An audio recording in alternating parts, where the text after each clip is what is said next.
ਇਹ ਮੇਰੇ ਵਹਿਮ ਗੁਮਾਨ ਵਿੱਚ ਵੀ ਨਹੀਂ ਸੀ ਕਿ ਪੰਜਾਬੀ ਲਿਖਣ ਵਾਲੇ ਨੂੰ ਇੰਨਾ ਪਿਆਰ ਵੀ ਮਿਲਦਾ ਹੈ।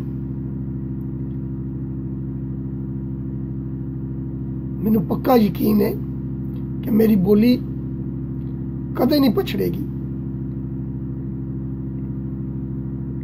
ਉਹਨਾਂ ਸਾਰਿਆਂ ਸੱਜਣਾਂ ਦੇ ਨਾਂ ਜਿਨ੍ਹਾਂ ਨੂੰ ਮੈਂ ਨਹੀਂ ਜਵਾਬ ਦੇ ਸਕਿਆ, ਤੁਹਾਡੇ ਪਿਆਰ ਦਾ ਮੇਰੇ ਕੋਲ ਕੋਈ ਮੁੱਲ ਹੀ ਨਹੀਂ। ਉਹਨਾਂ ਸਾਰਿਆਂ ਦੇ ਨਾਮ ਔਖੀ ਸੌਖੀ ਰਾਜ਼ੀ ਕਰਨੀਆਂ ਮਾਵਾਂ, ਔਖੀ ਸੌਖੀ ਰਾਜ਼ੀ ਕਰਨੀਆਂ ਮਾਵਾਂ, ਚੱਲ ਚਿੱਤ ਲਾਵਾਂ ਚੱਲ ਚਿੱਤ ਲਾਵਾਂ ਚੱਲ ਚਿੱਤ ਲਾਵਾਂ।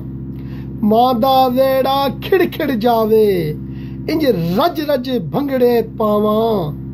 ਕਦੇ न ਰਹਿਣਾ ਸਹਿਜ ਸੁਭਾਵੇ, ਜੇ ਉਘੜ ਜਾਵਨ ਸਾਵਾਂ। ਕਦੇ न ਪਾਰ ਲਗਾਵੀਂ ਬੇੜੀ, ਜੇ ਕਰਮਾਂ ਦੇ ਮਨ ਢਾਵਾਂ। ਚੱਲ ਚਿੱਤ ਲਾਵਾਂ ਚੱਲ ਚਿੱਤ ਲਾਵਾਂ ਚੱਲ ਚਿੱਤ ਲਾਵਾਂ। ਸਿਰ ਤੇ ਰੰਗਲਾ ਚੂੜਾ ਪਾ ਕੇ, ਮੋਢੇ ਟਾਕੀਆਂ ਚਾ ਕੇ।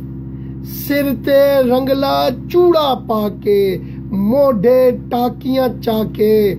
ਡੀਕੇ ਲਾ ਕੇ ਭੰਗ ਪਿਆਲਾ, ਡੀਕੇ ਲਾ ਕੇ ਭੰਗ ਪਿਆਲਾ। ਵੇਖੀ ਧੂਤ ਵਜਾ ਕੇ, ਵੇਖੀ ਧੂਤ ਵਜਾ ਕੇ। ਮਸਤ ਸੁਰਾਂ ਵਿੱਚ ਗੱਜਦਾ ਵਸਦਾ, ਮਸਤ ਸੁਰਾਂ ਵਿੱਚ ਗੱਜਦਾ ਵੱਜਦਾ।